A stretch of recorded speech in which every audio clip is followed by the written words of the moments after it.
Salut les critiques, aujourd'hui je vais vous proposer,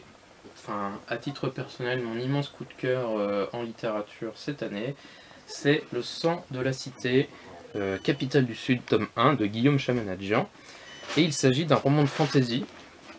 qui annonce une œuvre ambitieuse puisqu'elle sera en 6 volumes, avec une répartition un peu originale, puisqu'en fait de ces 6 volumes ça sera plutôt une double trilogie, écrite à 4 mains, puisque Guillaume Chamanadjian va écrire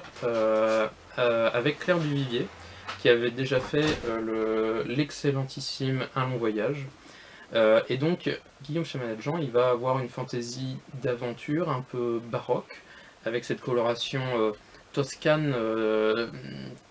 la Renaissance, en fait, avec un récit initiatique qui va rappeler Le meilleur de Robin Hobb, et avec donc cette coloration qui va nous rappeler aussi Gagner la guerre de Jean-Philippe Jaworski. Et dans cet album, vraiment, moi j'ai eu le frisson de mes souvenirs de lecture de fantasy quand j'ai commencé à devenir fan de fantasy. Et il n'y a plus tant de livres qui me donnent ce frisson-là, et moi ça c'est vraiment un livre à frisson. Parce que c'est rondement mené, on sent qu'il y a une expérience, même si c'est un premier roman pour l'auteur, on sent qu'il y a une expérience de lecture, de lecteur qui est forte. Et il est imprégné de tous ces noms,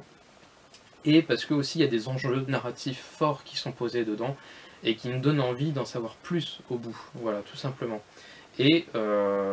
j'ai assez hâte de lire donc Le Citadin de demain, qui ouvrira Capitale du Nord, premier volume, de la part de Claire Duvivier. Voilà, c'est la saga à suivre, la saga de la Tour de Garde, aux éditions Aux Forges de Vulcain, et c'est écrit donc conjointement par Guillaume Chamanadjian pour Capitale du Sud et par Claire Duvivier pour Capitale du Nord.